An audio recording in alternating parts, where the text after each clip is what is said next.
Hello students, welcome in Unschoolify online school education platform. Myself Vishal Kumar और आज हम discuss करने जा रहे हैं आपके साथ chapter 5 the fundamental unit of life.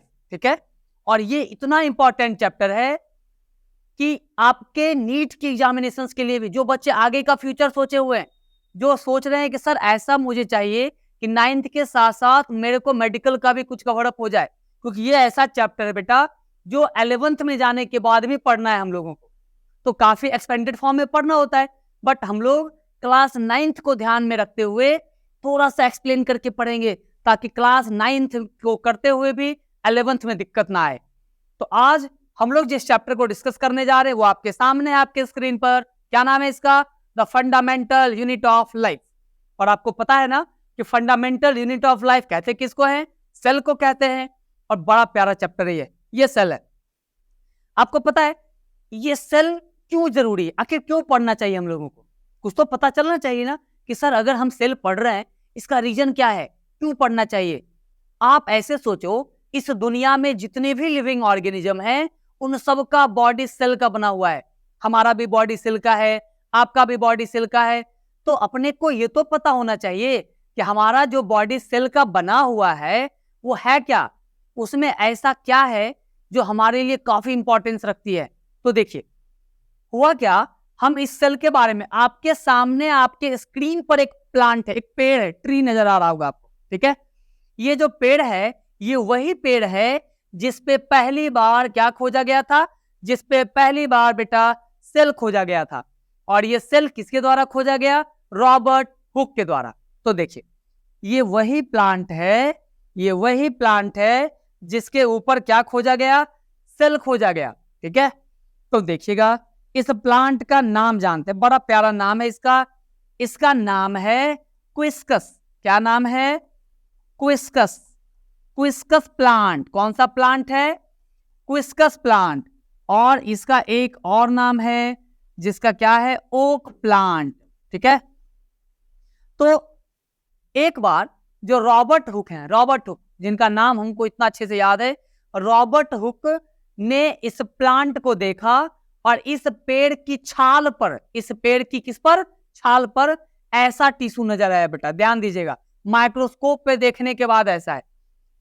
ये जब जा रहे थे ना तो इन्होंने क्या देखा, उस पेड़ का छाल जमीन पर गिरा हुआ है. उस गिरे हुए छाल को जब माइक्रोस्कोप में ले गए तो उनको कुछ ऐसा स्ट्रक्चर नजर आया. ये कैसा स्ट्रक्चर आप देख रहे हैं ना, नेट नेट बना हुआ है, बिल्कुल ऐसे नेट लाइक स्ट्रक्चर बना हुआ है. गौर से देखिएगा, ये नेट लाइक स्ट्रक्चर है. और जब आप कॉर्क खेलते हैं, अभी ठंडी का मौसम आ रहा है, इस मौसम में हम लोग कॉर्क खेलते हैं, ऐसे करके कॉर्क बना होता है. इसी कॉर्क में आप देखिएगा बेटा ऐसे नेट नेट नेट बना होता है. इन्होंने क्या देखा, उस छाल को जब माइक्रोस्कोप पे देखा उसमें कुछ नेट लाइक स्ट्रक्चर नजर आ रहा था, जिसको इन्होंने क्या कहा? Cork like structure. क्या कहा दिया इन्होंने? Cork like structure. दो बात तो पता चला ना हम लोगों को. सबसे पहली बार सेल का खोज कौन से प्लांट पर किया गया? क्विस्कस प्लांट पर. दूसरा नाम क्या है? Oak plant. और किस चीज पर किया गया? इस पेड़ के छाल पर. ठीक है, और जानते हैं जब सेल को देखा, जब ओरिजिनली में रियलिटी में सेल को देखा तो ऐसा नजर आया. ये आपके एनसीईआरटी का है. आप क्लास 9th के एनसीईआरटी बुक को खोलेंगे ना तो आपको ये नजर आएगा. ये किसका स्ट्रक्चर है? ये है ओनियन सेल का. किसका है? ओनियन सेल का है. आप देखिएगा ओनियन को ऐसा नजर आएगा आपको, है ना, ये ओनियन. और ओनियन का जो आउटर लेयर है, बाहर का जो परत है, इसको ट्यूनिका, छिलका बोलते हैं. तो जब उसको माइक्रोस्कोप में रखा तो कुछ ऐसा स्ट्रक्चर नजर आया. ये सेल है, अपना भी सेल कुछ ऐसा ही नजर आता है. ठीक है, तो दो बातें क्लियर हो गई ना. अब देखिए यहाँ पे अब क्या है अपने पास, ये यहाँ पे दो बंदे हैं. आपको दोनों बंदे दिख रहे हैं ना, ये दोनों रॉबर्ट हुक और एंटोन वॉन लीवेनहुक. ये दोनों क्या है? ये दोनों है बेटा माइक्रोस्कोपिस्ट. ये दोनों क्या है? दोनों माइक्रोस्कोपिस्ट हैं. ये दोनों पहले माइक्रोस्कोपिस्ट हुआ करते थे, लोगों ने इनको साइंटिस्ट बना दिया, बट पहले ये साइंटिस्ट नहीं थे. ये दोनों के दोनों माइक्रोस्कोपिस्ट थे. और माइक्रोस्कोपिस्ट किसको बोलते हैं हम लोग? जो माइक्रोस्कोप बनाते हो. हम क्या लिखेंगे? ये दोनों क्या थे? ये दोनों थे माइक्रोस्कोपिस्ट। और माइक्रोस्कोपिस्ट का मतलब क्या होता है? जो माइक्रोस्कोप बनाता हो। क्या बनाता हो? माइक्रोस्कोप बनाता हो। तो ये दोनों पहले माइक्रोस्कोप बनाया करते थे, बाद में इन्होंने सेल की खोज की। ठीक है, तो देखिए इन्होंने सेल की जो खोज की, हम इंडिविजुअली देखते हैं, हम लोग इंडिविजुअली देखते हैं हम लोग इसको। यहाँ पे क्लियर अपीयर हो रहा है ना आपको? ये रॉबर्ट हुक है। कौन है ये? ये है रॉबर्ट हुक। ये कौन हो गए? यही है रॉबर्ट हुक, देखिएगा ध्यान से। और इन्होंने कौन से ईयर में खोजा है? 1665 में। डाटा इंपॉर्टेंट है, बार बार मैं बोल रहा हूं, डाटा ध्यान रखना है, डाटा पूछेगा ही पूछेगा, याद रखना अपने को। रॉबर्ट हुक ने सेल का जो खोज किया वो कौन से ईयर में किया?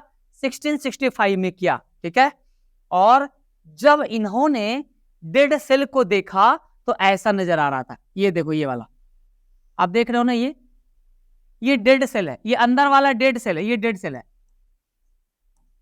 और ये बाहर में जो आपको स्ट्रक्चर नजर आ रहा है बेटा, ये लिविंग सेल है। तो रॉबर्ट हुक ने कैसा सेल देखा था? ये डेड सेल देखा था। ठीक है, रॉबर्ट हुक ने कैसा सेल देखा? डेड सेल देखा। अब देखिए हम इसके बारे में कुछ डाटा देखते हैं। सबसे पहले क्या लिखेंगे हम लोग? रॉबर्ट हुक ने जो सेल का खोज किया, जो डेड सेल का खोज किया, वो कौन से प्लांट पर किया? क्विस्कस प्लांट पे किया, उसके छाल पर किया। देखिएगा, ही डिस्कवर्ड किसको डिस्कवर्ड किया?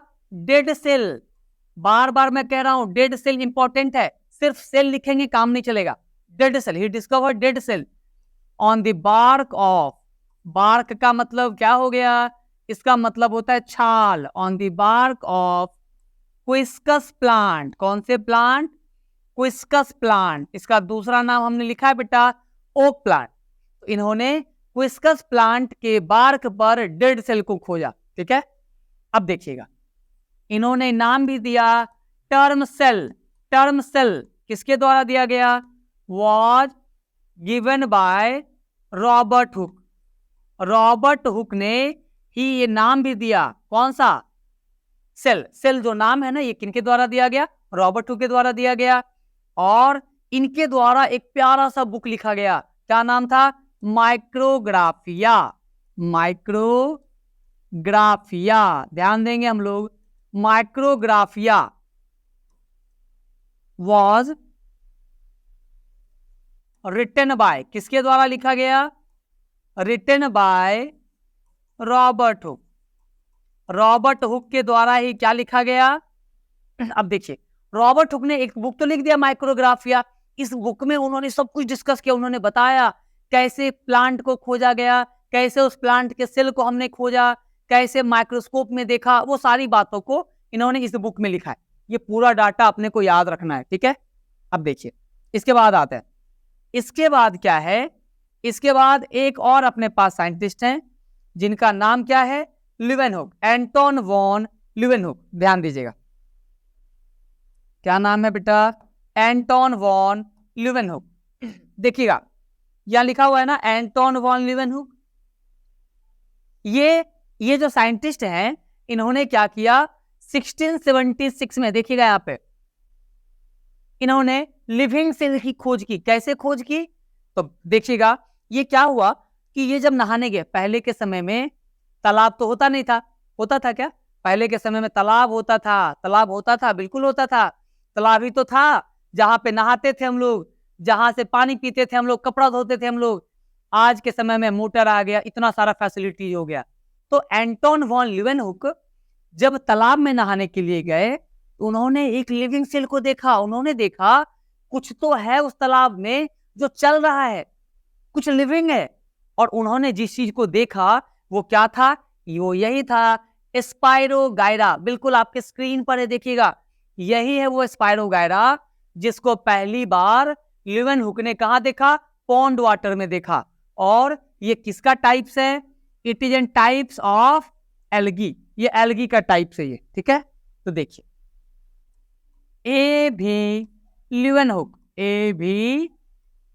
लीवेनहुक, एंटोन वॉन लीवेनहुक ने क्या किया? डिस्कवर्ड, कैसे सेल को खोजा? Discovered living cell. कैसा सेल? Living cell. कहां पे? In pond water. कहां पे खोजा? आप ध्यान दीजिएगा, इन्होंने खोजा इन पॉन्ड वाटर। और इन्होंने किसको देखा सबसे पहले? He saw Spirogyra. किसको देखा? एस्पायरोगाइरा को देखा, जो किसका है टाइप्स? एल्गी का टाइप्स है। ठीक है, अब देखिए अब क्या हुआ, इन्होंने सबसे पहले एस्पायरोगाइरा को देखा, बाद में जो बैक्टीरिया है उनका भी क्रेडिट किसको दिया गया? He also discovered bacteria. किसको डिस्कवर्ड किया? Bacteria. As all living cell, इन्होंने किसको डिस्कवर्ड किया? बैक्टीरिया को। तो देखिए क्या हुआ, रॉबर्ट हुक और एंटोन वॉन लीeuwenhoek, इन लोगों ने सेल की तो खोज कर दी, और इस सेल को खोज करने के बाद बैक्टीरिया हमारे लिए इतना इंपॉर्टेंट है, उसके बिना हम एक पल जिंदा नहीं रह सकते हैं। कितना काम करता है आपके लिए? पूरे कचरा को डिकम्पोज करता है। आप खाते हैं, कचरा फेंकते हैं, फिर खाते हैं, फिर फेंकते हैं, और उस कचरे को सराहने का पूरा ठेका आपने किसको दे दिया? बैक्टीरिया को दे दिया। ले भाई तू कर ले काम, खाएंगे हम और डिकम्पोज तू कर ले, है ना। अब सोचिए उस बेचारे को इतना काम करने के बदले में हम कुछ देते हैं क्या? कुछ भी नहीं देते, हम कुछ भी नहीं देते हम लोग। ऐसे भी भाई इंसान सबसे बड़ा सेल्फिश, कुछ नहीं देता किसी को।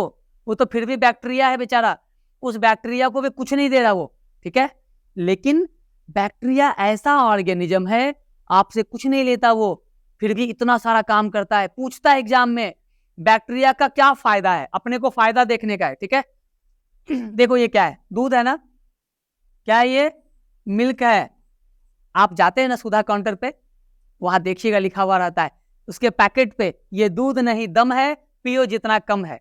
कभी सोचे ऐसा क्यों लिखा रहता है?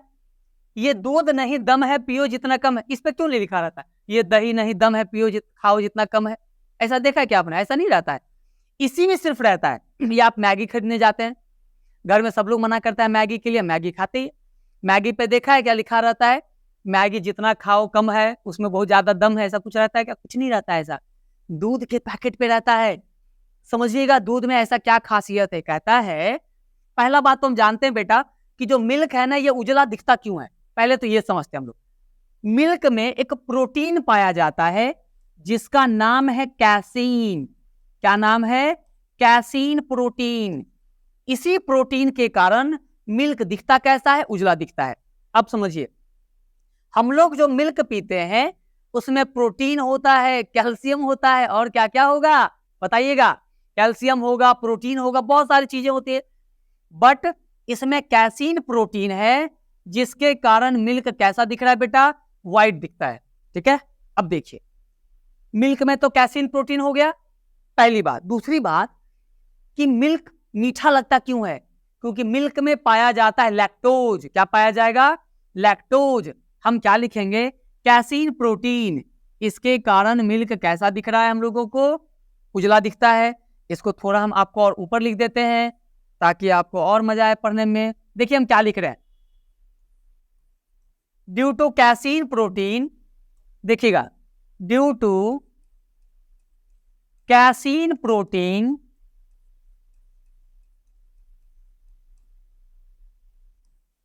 Colour of milk appears white। ये व्हाइट दिखता है। दूसरी बात आते हैं, ये मीठा क्यों लगेगा? Presence of lactose. Presence of lactose. इसमें किसकी प्रेजेंस होती है? लैक्टोज की प्रेजेंस होती है, और इसी के कारण मिल्क कैसा लगेगा आपको? मिल्क स्वीट लगता है। कैसा लगेगा? मिल्क स्वीट लगता है। देखिएगा, है ना। हम कितने सारे बच्चे हैं जिनको इंग्लिश में थोड़ा प्रॉब्लम होता होगा, तो दोनों वर्ड को देखेंगे। मिल्क मीठा लगता है, स्वीट का मतलब क्या हो गया? मीठा लगना। तो मिल्क मीठा क्यों लग रहा है बेटा? ये लग रहा है लैक्टोज के कारण जो मिल्क में पाया जाता है। अपने पास दो चीज निकल के आया ना। पहला, मिल्क में कौन सा प्रोटीन है? कैसीन, जिसके कारण मिल्क कैसा दिख रहा है? उजला। दूसरी बात, मिल्क में लैक्टोज है जिससे मिल्क मीठा लगता है। अब समझिए, हम क्या करते हैं, मान लीजिए हमको मन किया खाने का दही, अब क्या करेंगे भाई? हम दूध खरीद के ले आए, कंडीशन अप्लाई है कि दूध को हल्का गर्म रखेंगे। अब समझिए, हम बगल में गए, दही मांग के ले आए, दही का ये छोटा सा टुकड़ा, आप देखिएगा इस चम्मच में एक टुकड़ा बनाया हुआ है ना, ये टुकड़ा इसलिए तो बनाया हुआ है ताकि आपको बताया जा सके इतना ही टुकड़ा डालना है, इसलिए चम्मच में ये टुकड़ा दे दिया है ना। इस टुकड़ा को उठाएंगे और इस मिल्क में डालेंगे, ध्यान दीजिएगा, इसको मिला देंगे, है ना, सेक कर दिए। हम क्या देखेंगे, आफ्टर फ्यू आवर्स वो दही जम गया, वो पूरा का पूरा दूध क्या हो गया, जम गया। अब समझिए रीजन क्या है। इस दही में बेटा, इस दही में पाया जाता है लैक्टोबैसिलस बैक्टीरिया। कौन सा बैक्टीरिया पाया गया, लैक्टोबैसिलस बैक्टीरिया पाया गया। और जब हमने इस दही के टुकड़े को इस मिल्क में दिया तो ये लैक्टोबैसिलस बैक्टीरिया निकल के कहां आ गया, मिल्क में आ गया। अब लैक्टोबैसिलस बैक्टीरिया जो है वो हल्का गर्म में मल्टीप्लाई करना शुरू करेगा, और मल्टीप्लाई करने के बाद इसके लैक्टोज को किस में कन्वर्ट कर देगा, लैक्टिक एसिड में। किस में कन्वर्ट कर देगा बेटा, तो लैक्टोज किस में कन्वर्ट हो गया, लैक्टिक एसिड में। किसके कारण कन्वर्ट हुआ, तो ये कन्वर्ट हुआ लैक्टोबैसिलस बैक्टीरिया के कारण कन्वर्ट हुआ। ठीक है, अब समझिए। तो सर एक बात बताइए, समझ नहीं आ रहा है कि दूध तो हम लोग पी रहे थे ना, दूध में फायदा था भाई, प्रोटीन है, कैल्शियम है, बहुत सारा चीज है, दही का क्या फायदा है, दही का कोई तो फायदा पता चले, दही का क्या फायदा है वो समझिएगा। हम क्या बोलेंगे, इस दही में एक सबसे खास चीज पाया जाता है, आपको पता है, इसमें विटामिन B12 पाया जाता है। इसमें क्या पाया जाएगा, in curd vitamin B12 is present. क्या प्रेजेंट है बेटा, विटामिन B12। और सुनिएगा, आप कुछ भी खा लो, सब्जी खा लो, रोटी खा लो, दाल खा लो, दूध पी लो, किसी में विटामिन B12 नहीं पाया जाता है। Vitamin B12 is only and only present in curd and meat, क्योंकि हम कर्ड की बात कर रहे थे ना। अगर हम ऐसे समझेंगे तो विटामिन B12 इस पूरे दुनिया में मात्र दो ही चीज में पाया जाता है, दही में और मीट में पाया जाता है। अगर विटामिन B12 की हमारे बॉडी में कमी हो गई, आप दवाई ले लो, आप कितना भी मेडिसिन ले लो, इंजेक्शन ले लो, कुछ नहीं होने जा रहा है। विटामिन B12 की अगर आपको डेफिशिएंसी को कम करना है, इसका एक ही उपाय है, दही खाओ या मीट खाओ। अगर विटामिन B12 आपके बॉडी में कम हो गया, इससे पूरा मसल्स दर्द करने लगेगा, पूरे मसल्स में पेन शुरू हो जाएगा। ठीक है ना, तो आपको पता चल गया ना इसका भी, ये क्या हो गया, कैसे दही बनता है, और बैक्टीरिया का एक फायदा भी नजर आ गया हमको, इतना सारा फायदा है बैक्टीरिया का। ठीक है, अब देखिए, अभी क्या है, एक और ये देखिएगा, इनको पहचानते हैं कोई, अगर पहचानते हैं तो बताइए जल्दी से। ये है सिलिडिन साहब, आपके एनसीईआरटी में सिर्फ सिलिडिन लिखा है, ऐसे तो पूरा लिखा है ना, ये पूरा लिखा होगा आपके एनसीईआरटी में, सिर्फ लिखा है मथायाज सिलिडिन, यही आपके एनसीईआरटी में लिखा, ये जैकॉब नहीं लिखा है। लेकिन अपने लोग सिर्फ सिलिडिन से याद रखेंगे, एक प्यारा सा नाम है सिलिडिन, प्यारा सा क्यूट सा नाम है इन बेचारे का, देखिएगा सिलिडिन। हाँ, कुछ बच्चे बोलेंगे कमेंट करके, सर इनका ऐसा क्यों धुंधला गया, क्योंकि बहुत ढूंढना पड़ा इनको, जल्दी मिलते कहाँ हैं इतने बड़े लोग, बहुत मुश्किल से ढूंढने के बाद तब जाके मिले हैं ये, है ना। तो ये है सिलिडिन साहब, इन्होंने क्या किया जानते हैं, ये बॉटनिस्ट थे, ये क्या थे, बॉटनिस्ट थे ये। तो सिलिडिन हम क्या लिखते हैं सुनिएगा, सिलिडिन वॉज अ बॉटनिस्ट, और इन्होंने बॉटनी की पढ़ाई जर्मनी में जाके की थी, इसलिए हम इन्हें जर्मन बॉटनिस्ट कहते हैं। क्या कहते हैं, जर्मन बॉटनिस्ट। देखिए हम क्या लिखते हैं, ही वॉज, बोलिएगा मेरे साथ, क्या है ये, he was a German botanist. कहाँ के थे ये, अब ये हो कहीं के भी बेटा, अपने को उनसे क्या मतलब है, बस हमको ये जानना है, इन्होंने बॉटनी की पढ़ाई, इन्होंने पेड़ पौधे की पढ़ाई कहाँ की, जर्मनी में जाके की, इसीलिए इनको हम जर्मन बॉटनिस्ट बोलते हैं। और आपको पता है, इन्होंने मात्र एक लाइन कहा प्लांट के ऊपर, इन्होंने कहा दुनिया में जितने भी प्लांट हैं उन सब का बॉडी किससे बना हुआ है, सेल से बना है, और वो सारे सेल एक साथ क्या बनाते हैं, टिश्यू बनाते हैं। क्या बनाते हैं बेटा, टिश्यू बनाते हैं। देखिएगा इन्होंने क्या कहा, ही टोल्ड, क्या कहा, he told all living plants, क्या कहा बेटा, all living plants is made up of is made up of, किसका बना हुआ है? सेल का। जितने भी लिविंग प्लांट है उन सब किसके बने हुए हैं? सेल के बने हुए हैं। एंड टुगेदर, टुगेदर का मतलब क्या है? साथ साथ। टुगेदर दे फॉर्म टिश्यू, साथ में वो क्या बनाते हैं? टिश्यू बनाते हैं। यही कहना था किनका? स्लीडिन साहब का कहना था। इन्होंने कहा कि भाई दुनिया में जितने भी लिविंग प्लांट हैं उन सबका बॉडी सेल का बना हुआ है, और वो सारे सेल क्या बनाते हैं? टिश्यू बनाते हैं। इतना ही बेचारा कहे, ठीक है। और इन्होंने ये सारी बातें कौन से ईयर में कही? इन्होंने कहा 1838 में। डाटा याद रखना है अपने को, पूछेगा एग्जाम में। 1838 में। रॉबर्ट हुक 1665, स्लीडिन का कब है? 1838 में। ये क्लियर है ना? इन्होंने इतना ही कहा, आप आराम से नोट करेंगे, आराम से। 1838 में। अब आते हैं, इसके बाद अपने पास एक और है, बहुत सारे साइंटिस्ट हैं, और आपको पता है इसमें 5 टोटल साइंटिस्ट हैं, और पांचों का नाम याद रखना है अपने को, पांचों का नाम याद रखना है। ये पांचों पूछेगा, पांचों का डाटा पूछेगा, इसलिए पांचों का ध्यान रखना अपने को। इसमें क्या है? इसमें क्या है? आप ध्यान दीजिएगा, इसमें क्या है? इसमें दिया ये स्वान के बारे में। ये है स्वान साहब। कौन है ये? स्वान। ये जूलॉजिस्ट थे। इन्होंने एनिमल्स की पढ़ाई कर रखी थी, और इन्होंने एनिमल्स के बारे में जो स्टडी है वो कहाँ किया? ब्रिटिश में जाके किया। इसलिए बेटा इन्हें हम क्या बुलाते हैं? British zoologist. He was a क्या है? He was a British zoologist. British zoologist क्या है? British zoologist. British zoologist. और आपको पता है इन्होंने ये सारी बातें कब की? 1839 में। 1838 में कौन आए थे? 1838 में आए थे कौन? स्लीडिन। उन्होंने प्लांट के बारे में कहा, और जस्ट एक साल बाद कौन आए? स्वान आए 1839 में। इन्होंने देखिए क्या कहा। आपको पता है आपके अगर 5 दोस्त हैं, उस 5 में से एक ऐसा जरूर होगा जो बिना मतलब का उंगली करेगा कोई ना कोई काम। वैसा होता ही होता है। स्वान साहब ऐसे ही थे बेचारे, ऐसे बोलना नहीं चाहिए, ऐसे ही थे। लेकिन इन्होंने एनिमल की पढ़ाई की, लेकिन इन्होंने एनिमल की पढ़ाई करते हुए प्लांट के बारे में भी कुछ ना कुछ बोला। इन्होंने क्या बोला?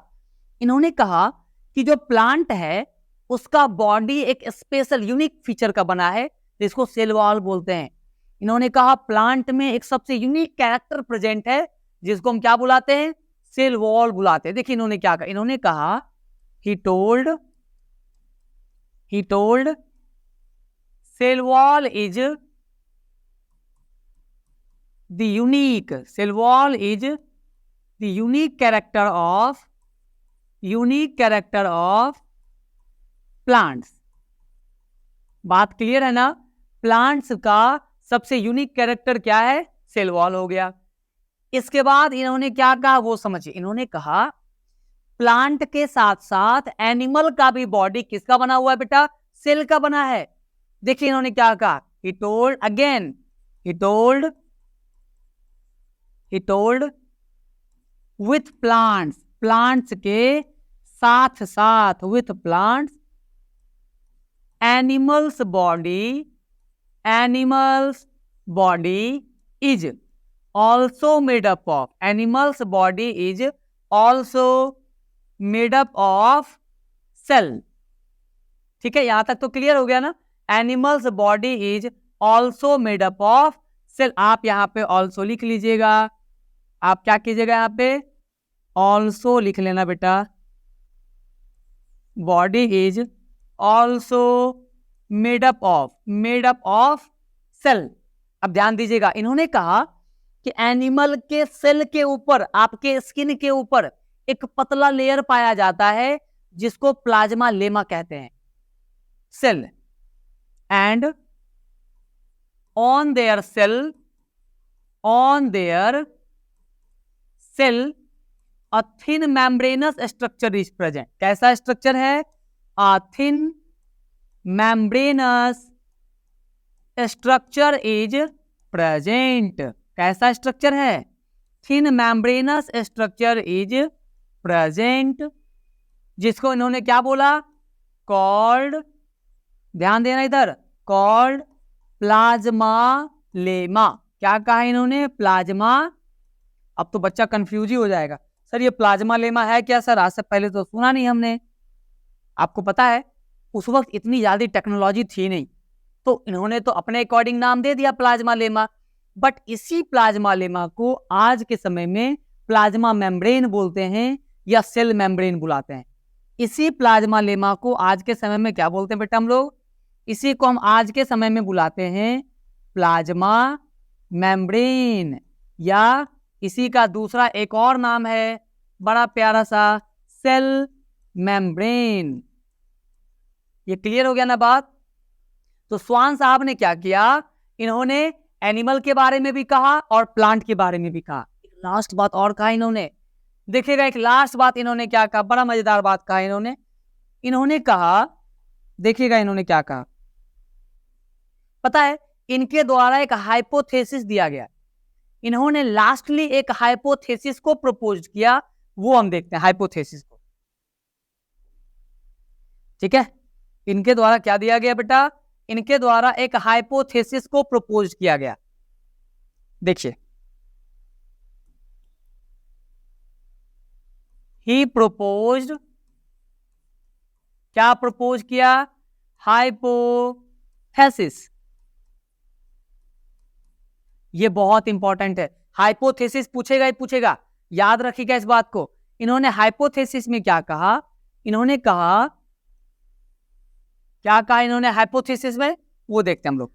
इन्होंने कहा, he told all living organisms, क्या कहा इन्होंने? All living organisms is made up of cell. अगर एनसीईआरटी की बुक को फॉलो करेंगे तो एनसीईआरटी ने यहां पे लिखा है कंपोज्ड ऑफ, बात समझ गया ना? Is made up of cell and, क्या कहा इन्होंने? दुनिया में जितने भी लिविंग ऑर्गेनिज्म है वो सब किसके बने हुए? सेल के बने हुए। And their product. अब गौर से देखिएगा क्या हो गया। कहता है, मान लीजिए ना ये सेल है, ये अपना एक सेल है बेटा, ये सेल है। हमने क्या किया? यहां से एक सेल को निकाला और निकाल के यहां रख दिया। अब यही सेल डिवाइड करेगा और डिवाइड करके दो और सेल बनाएगा, है ना? माइटोसिस मियोसिस वाला प्रोसेस अभी रहने देते, वो हम आगे देखेंगे। तो ये पेरेंटल सेल हो गया। ये कैसा सेल हो गया? ये हो गया पेरेंटल सेल। और इससे क्या बना? ये बन गया टू डॉटर सेल। क्या बन गया? Two daughter cell. ठीक है, तो ये पुराना वाला था ना। यही कहा कि दुनिया में जितने भी लिविंग ऑर्गेनिज्म है वो सब सेल के बने हैं और इसी के क्या है? ये प्रोडक्ट है। ये इसी से न बना हुआ है, ये प्रोडक्ट है। अब देखिए, इन्होंने सेल के बारे में कह दिया, लास्टली इनके द्वारा थियोरी भी दिया गया, दोनों ने मिलकर के। और ये सबसे खास बनाता है इस टॉपिक को, इन दोनों ने मिलकर के क्या दिया? देखिएगा, टुगेदर, साथ में, टुगेदर स्लिडिन एंड स्वान, स्लिडिन और स्वान ने together, Schleiden and Schwann proposed, इन दोनों ने मिलकर के क्या किया? Proposed cell theory. दोनों ने साथ मिलकर के क्या प्रपोज कर दिया? सेल थियरी को प्रपोज किया, लेकिन थियरी फेल हो गया। But theory was fail. Theory क्या हो गया? फेल हो गया। जानते क्यों फेल हो गया? बिकॉज दे कांट प्रूफ, ये प्रूफ नहीं कर पाए थे कि how new cell will form. Line clear हो रहा है बेटा? ध्यान दीजिएगा। इन्होंने क्या किया? स्लिडिन और स्वान दोनों ने साथ में मिलकर के सेल थियरी दिया, बट इनका थियरी फेल हो गया क्योंकि ये बता ही नहीं पाए कि नया सेल बनेगा कैसे। लोगों ने कहा ठीक है चल मान लिए सेल तो है हमारे पास, बट इससे नया सेल बनेगा कैसे इसको बता ही नहीं पाए। जिसके कारण इनका थियरी क्या हो गया, वो फेल हो गया। अब यहां से लास्ट एक और बंदा आए, ये हैं, क्या नाम है इनका, इनका नाम है रुडोल्फ विरचॉ। बड़ा प्यारा सा टेढ़ा सा नाम है, क्या ही कर सकते हैं हम लोग, है ना, रुडोल्फ विरचॉ। याद रखेंगे 1855 में, ठीक है। एक मिनट,